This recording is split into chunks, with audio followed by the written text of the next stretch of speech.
compartiendo algunos datos súper interesantes de este tema del futuro del mercado de trabajo y de donde salen N número de inquietudes y preguntas, Guillem. Así que bienvenido al programa, ¿cómo estás? Muchas gracias, muy bien por aquí. Gracias por la invitación y bueno, un saludo y buen provecho a todos los que nos están siguiendo y escuchando. Excelente. Guillem, háblame un poco de cómo surge todo este proceso investigativo, el proceso de trabajar en el libro con tus compañeros Fernando Barrero y Javier Villamizar. Háblame un poco de todo esto y cómo ha ido yendo en el proceso y cuáles son quizá los principales hallazgos que han salido de este libro. Claro, como escuela de formación superior, en este caso escuela de alta dirección, que es Barna, tenemos la misión de dar docencia, pero también de investigar para ayudar a las empresas de República Dominicana a tener más información para que puedan diseñar buenas estrategias de negocio. Y hace un poco más de 2 años vimos que las nuevas tecnologías estaban cambiando la forma en cómo nos relacionábamos con los mercados y también con nuestros empleos. Y allá empezamos una investigación para ver exactamente esto que le llamamos la cuarta revolución industrial, cómo estaba afectando al mercado de trabajo. Y cuando ya teníamos un texto bastante consolidado, llegó la pandemia del COVID-19 y nos desbarató todos los planes que teníamos. Pero fue algo muy interesante porque lejos de verlo como una amenaza, algo que nos tumbaría toda la investigación, lo que decidimos hacer fue ir investigando cómo el COVID-19 estaba acelerando o atrasando algunos de los Sí. cambios que nosotros habíamos empezado a prever. Y realmente vimos que así fue, que en general el COVID nos ha adelantado 5 años a lo que nosotros esperábamos, sobre todo en materia de teletrabajo, en materia de transformación digital de los negocios y también en materia de globalización. Cada vez ahora es más fácil trabajar para empresas radicadas en el extranjero, aun estando desde nuestra casa. Excelente. 5 años adelantado. Es decir, que pudiéramos decir que hoy estábamos como si no hubiera venido la pandemia, lo que estamos viviendo hoy hubiera ocurrido en el 2026. Más o menos, Sí, ¿no? ese nivel, por ejemplo, lo veemos mucho en la calle, ese número de deliveries, el ser capaces nosotros de Sí. comprar cualquier cosa, no solamente una cena, desde la compra del supermercado a cualquier otro elemento que compremos en una tiendita, nos lo traen en la casa. Sí. Estas tienditas que antes para nada se les hubiese ocurrido entrar en la digitalización, que apenas tenían un verifone para cobrar con tarjeta, ahora están metidas en todas las plataformas y venden directamente a través de las plataformas. Qué bien. Guillem, con relación a lo que ha venido ocurriendo con todo este proceso, que hemos podido verificar situaciones muy positivas que se han ido acelerando, que venían a un paso, pero todo lo de la pandemia lo aceleró, como el tema de las reuniones. Estaba leyendo de que, si bien es cierto, las reuniones en grupo, eh, a nivel de Zoom y todas estas plataformas, Google Meets y todo esto, habían traído resultados positivos a las organizaciones, pero que no pasaba igual con las reuniones one-to-one. Es decir, que las personas cuando se reúnen one-to-one no tienen no tienen la misma reacción que cuando se reúnen en grupos, e inclusive que las reuniones one-to-one, uno a uno, había bajado como el rendimiento de las personas con relación a las reuniones presenciales. He visto estudios sobre esto. O sea, ¿cuál es tu opinión al respecto de si las reuniones one-to-one se van a tener que replantear o qué vamos a hacer a futuro con estas situaciones? Antes de la pandemia, las reuniones eran presenciales por desconocimiento de las herramientas tecnológicas a nuestra disposición. Sí. Durante la pandemia, las reuniones fueron virtuales por obligación sanitaria. Ahora, cuando tengamos libertad para elegir, no estaremos ni en un extremo ni en el otro.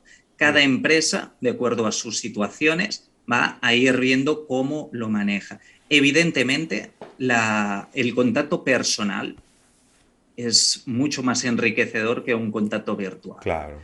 Pero hay unas necesidades de transporte muchas veces, ya sea dentro de una misma ciudad del país o a nivel internacional, que iremos viendo si merece la pena pagarle un vuelo a un trabajador, a un directivo, para que se desplace a otro país y tenga una reunión presencial. Entonces, todo esto tenemos que estar muy atentos a ver cómo funciona, y mi recomendación para los que nos están escuchando es que no intenten crear un modelo cerrado donde las reuniones serán presenciales o virtuales, o en tal caso una o la otra. Simplemente tengan la mente abierta y vayan viendo qué ventajas y qué costes tiene cada uno de los modelos, y vayan adaptándose con absoluta normalidad.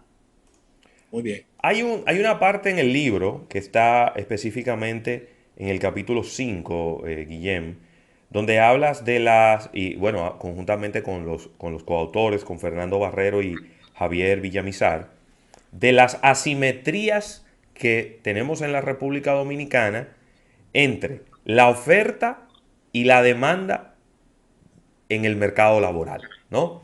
Y me gustaría que habláramos un poco de eso, ¿no? Claro, esto es el principal valor que tiene esta investigación. Eso de asimetrías suena muy técnico y difícil de entender para nada. Es una palabra de estas difíciles que usamos los economistas para hablar de cosas muy sencillas. ¿Qué quiere decir una asimetría? Quiere decir que no es simétrico, Sí. ¿no? Es decir, que la parte de la oferta de trabajo no se parece en algunos puntos a la parte de la demanda de trabajo. ¿Qué queremos decir? Que lo que son capaces de ofrecer los dominicanos en el mercado laboral no coincide con lo que piden los empresarios dominicanos para su fuerza de empleo. Y esto es muy importante identificarlo, porque tiene unos costos enormes. Veamos un ejemplo personal en el que, por ejemplo, un hombre de 60 años con una gran experiencia en el mundo de la empresa no es capaz de dominar las nuevas tecnologías. Sí. Entonces, el empresario está buscando a alguien que tenga gran experiencia en el mundo de la empresa y que domine las nuevas tecnologías. ¿Qué estamos encontrando aquí? Hay un coste enorme para esta persona que busca empleo, porque no lo encontrará. Hay un coste enorme para el empresario que busque estas capacidades, porque tampoco las encontrará con la misma facilidad. Y hay un coste general para la economía, porque en la economía dominicana, a través de estas asimetrías, está perdiendo capacidad para desarrollar su máximo potencial. Entonces, las asimetrías hacen que todos perdamos. Y tenemos asimetrías por razón de ubicación. Por ejemplo, hay mucha más demanda de fuerza laboral que oferta de la misma en la capital, mientras que en las provincias fuera de la capital tenemos normalmente más gente buscando empleo que empresarios ofreciéndolo. Entonces hay una asimetría por ubicación geográfica. Sí. Tenemos asimetrías por nivel educativo. Cada vez los empresarios piden trabajadores más cualificados, pero también tenemos una masa de población que no tiene un nivel de estudios que se parezca al que están pidiendo. Cada vez se piden más títulos de licenciatura y maestrías, y son muy pocos los dominicanos con maestrías. Entonces aquí tenemos otra asimetría. Tenemos asimetrías por razón de sexo. Se acostumbran a diferenciar los puestos de empleo por el sexo, ¿no? Yo quiero, y pongo un anuncio, un mensajero. Ya implícitamente digo que busco un hombre, o busco una enfermera. Ya implícitamente digo que es una mujer.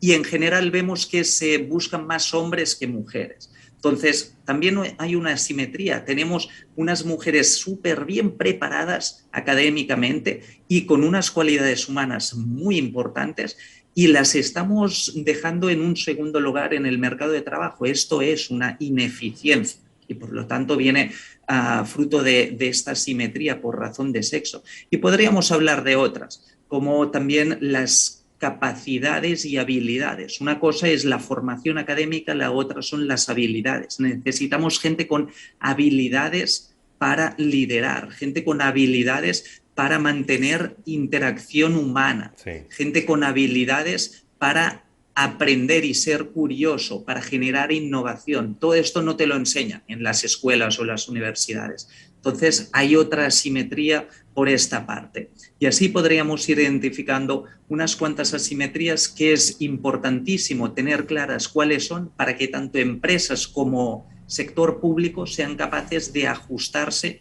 a estas realidades. En ese mismo sentido, estamos conversando con Guillem Martí, quien es el director del Centro de Investigación y Sostenibilidad de Varna Management School. Yo a veces veo unas publicaciones en el periódico donde están solicitando a una persona y dicen, se busca ejecutivo en tal área, 35 años de edad, licenciado en tal cosa, 10 años de experiencia y maestría. Y yo digo, wow, de seguro que habrá personas que cumplen con el perfil, pero ¿cuántas son? Es decir, han reducido el espectro a lo mejor a 3 personas en la República Dominicana o a 5 personas en la República Dominicana. Y a veces uno bromea y hay memes en LinkedIn sobre todo, que es una red profesional, donde la gente dice, pero debía haber comenzado a estudiar en la universidad a los 10 años para a los 35 tener 10 de experiencia y poder cumplir con los requisitos de edad y de maestrías y de... ¿Tú no piensas que quizás hay un poco una desconexión entre lo que la empresa quiere y busca y entiende que necesita y lo que en efecto el mercado está produciendo o sencillamente quizás estamos nosotros viendo, no estamos viendo la película completa? Esto que comentas es una situación muy común y es un terrible absurdo. Primero, porque no se va a encontrar este perfil. Entonces, yo no puedo hacer una carta a Papá Noel esperando que me traiga el genio número 1 del país. Más que nada, no porque no lo encuentre, que si uno se esfuerza y pone la chequera, lo va a encontrar. Ahora, ¿lo voy a mantener? ¿Qué le estaré ofreciendo? ¿Lo necesito realmente? Sí. Entonces, si viene el genio número 1 del país a trabajar en tu empresa, ¿lo vas a retener un año? Sí. ¿Tienes un trabajo lo suficientemente estimulante y una carrera profesional bien marcada donde él se pueda desarrollar? ¿O se va a ir porque no le ofreces lo que está buscando? Y esto se da mucho. Necesitamos un técnico en alguna cosa, necesitamos un técnico en electricidad, pero buscamos un ingeniero. Sí. Es que no necesitamos un ingeniero. Y no es que nos podamos conformar con menos. No, es que el técnico tiene unos conocimientos específicos que son los que necesitamos. Claro. Y si vamos a buscar el ingeniero, no tendremos lo que necesitamos. Tendremos algo quizás con una visión más estratégica, una apertura más grande al mundo, quién sabe, quizás una capacidad para liderar equipos, pero es que lo que necesito es un técnico con unos conocimientos duros y muy concretos sobre la electricidad. Entonces, ¿necesito que hable 5 idiomas? ¿Para qué? ¿Realmente tengo este mercado?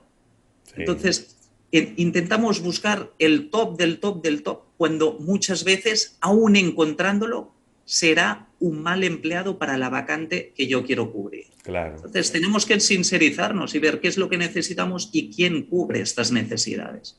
Totalmente. Guillem, hay 2 términos importantísimos que no podemos dejar fuera de toda esta conversación, sobre todo para las generaciones futuras, ¿no? Que son organizaciones inclusivas y organizaciones sostenibles. ¿Cuál será el camino que deberán forjar estas organizaciones para este tipo de empresas, ya que hay mucha conversación al respecto y hacia allá va el futuro de las mismas? Claro, el hecho de las organizaciones inclusivas, lo que se refiere es que sean organizaciones donde todo el mundo tenga cabida. Es decir, que no se deje a nadie afuera por razón de edad, de sexo, de lugar de procedencia, etc. Y esto precisamente es un modelo que nos ayuda a disminuir las asimetrías. Es decir, si yo tengo población de una cierta edad en el país, pero no la incluyo dentro de mi empresa, yo estoy perdiendo una potencialidad. Entonces, al ser inclusivos, yo puedo mantener dentro de la empresa cualquier perfil que tenga las capacidades para trabajar en ella. Y esto me hace una empresa más resiliente, más capaz de encontrar talento allá donde otros no lo identifican y así resolver situaciones complejas en el mercado laboral. Y cuando hablamos ya de empresas y organizaciones sostenibles, vamos un poco más allá.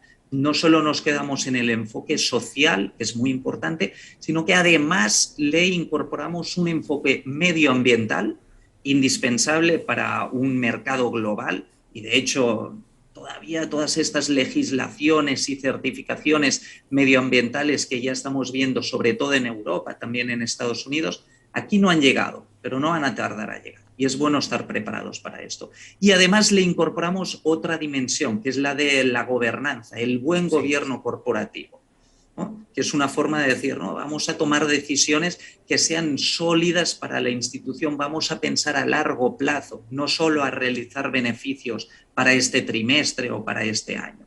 Entonces, incorporando este modelo de organización sostenible, podemos mejorar nuestra relación con los agentes que interactúan con la empresa, clientes, proveedores, trabajadores, comunidades, reguladores, medios de comunicación y generadores de opinión. Y de esta forma creamos un tejido alrededor de la empresa que la hace más resiliente. Y hablo mucho de resiliencia porque es fundamental en la etapa en la que estamos. Estamos en unos años de fuertísimos cambios demográficos, tecnológicos, culturales, y hay disrupciones muy fuertes en el mercado que requieren de esta resiliencia por parte de las empresas para adaptarse rápidamente y salir beneficiadas de los retos que se les presentan. Yo tengo una última pregunta por mi parte, Roberto. Adelante. Y es una pregunta que se va a oír sencilla, pero al mismo tiempo me genera una serie de incertidumbres. ¿De dónde vendrán los trabajos del futuro? Te lo pregunto porque lo que estamos viendo en el caso específico de República Dominicana es que el más grande empleador es el Estado por especialización inclusive está captando muchos recursos del sector privado por temas técnicos de especialización y de gerencia, y de dónde van a venir los trabajos en el futuro, porque vemos que están saliendo muchos profesionales y no hay tanto campo y tantas empresas para tanta gente. No, la pregunta que hace Rafael es muy buena y de hecho es una de las cosas que le preocupa más a la gente, ¿no? Cuando ven el libro y ven el futuro del mercado de trabajo, lo primero que te preguntan es, ¿los robots nos quitarán el trabajo a todos? Sí. Bueno, ¿no? Si uno ve mucho las series en Netflix, en HBO, todos son distopías sobre futuros en el cual los robots se han adueñado de todo y han terminado fracasando o no, todo es un lío.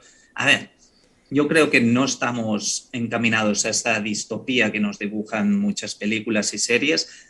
Tampoco quizás tenemos que pensar en una utopía donde los robots trabajarán por nosotros y nosotros no haremos nada. Entonces, sí que hay que estar muy atento, como decía. Vienen cambios. Hasta ahora lo que hemos hecho ha sido tecnificar la producción, ¿sí? Primero a través de las máquinas de vapor. Logramos que la fuerza humana y animal ya no fuera la fuerza motriz principal de la industria.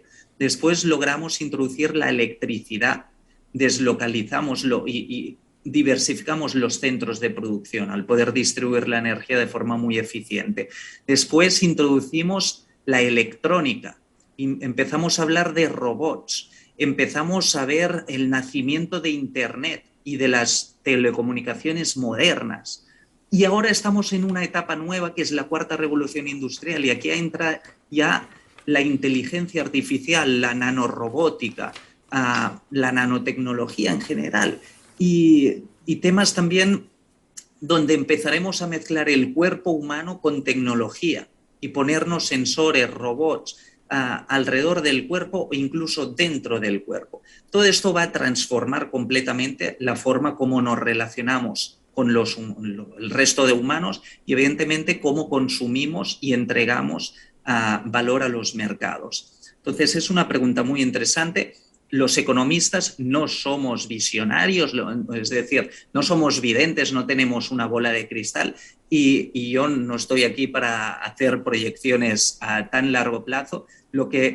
Donde llegan mis proyecciones es a decir, tenemos una gran disrupción y tenemos que estar preparados. Tenemos que empezar a pensar en cuáles capacidades vamos a necesitar para poder entregar un valor que ahora mismo las máquinas no son capaces de entregar. Y aquí es donde vamos hablando de temas cada vez más relacionados con las interacciones humanas, con el cuidado de las personas mayores, con la creatividad, con las artes y sobre todo con la filosofía. La filosofía ha sido una de las grandes perjudicadas de la industrialización. Sí. Pero cada vez más vemos que tenemos algoritmos, ¿sí? Tenemos algoritmos que usamos cada día y que ya están gobernando nuestra toma de decisiones. Sí. El Google Maps o el Waze es un ejemplo clarísimo. Sí. Entonces, tenemos que empezar a darle sentido ético a estos algoritmos. Cuando un carro autónomo tenga que tomar la decisión de si atropellar a un peatón que se ha cruzado en la calle o estampar el carro contra una pared, ¿qué va a decidir? Sí. Entonces, son cuestiones éticas que estos algoritmos y las máquinas tendrán que introducir. Y por lo tanto, la carrera de filosofía, que fue muy relegada, está empezando a tener cada vez más importancia. Hasta para términos, Ravelo, electorales se está utilizando el término algoritmo en la República. Totalmente. Mira, vamos a agradecer de verdad a Guillem Martí, director del Centro de Investigación en Sostenibilidad de Varna Management School. Y una última pregunta. Ya me están escribiendo gente preguntándome dónde puedo conseguir este libro, Guillem. Claro, esto a través de nuestras redes, en la web de Varna Management School, lo pueden encontrar, se puede pedir online y se lo mandamos, o si se quieren personar aquí en nuestras instalaciones en la Kennedy, también lo pueden comprar. Buenísimo. Es un trabajo de investigación, como has podido ver, que se hizo aquí en la República Dominicana y que tiene, bueno, muchos, pero muchos gráficos y datos estadísticos y, bueno, muchas conclusiones a propósito de todo este proceso investigativo. Gracias, Guillem, gracias por estar aquí con nosotros, por traernos un poco de luz alrededor de este tema del futuro del trabajo. Invitar a los que quieran ampliar, pues, que busquen su ejemplar de este libro y lo puedan devorar. Sobre todo, pienso yo, bueno, empresarios, diría yo que otros centros de estudio que quieren ver hacia dónde va todo y qué deben hacer hoy para dentro de 3 o 4 años tener una oferta académica adecuada a los nuevos tiempos. Y directivos, yo le sumaría, Ravelo, directivos de los departamentos de gestión humana, claro, y administración también. Totalmente. Y también los jóvenes que estén pensando en cómo enfocar su carrera profesional. También es muy interesante para ellos. Así mismo. Pues muchísimas gracias, Guillem. Muchísimas gracias por este tiempo. Agradecer también al TIS, Hechos de Vida, Hechos de Fibra, por esta sección de primera mano. Vamos a un break comercial. Cuando regresemos, venimos con algunas noticias económicas. Más adelante estaremos haciendo conexión con Erika Valenzuela en Creatividad y Medios. Así que ahora todavía nos queda un buen recorrido en este almuerzo de negocios.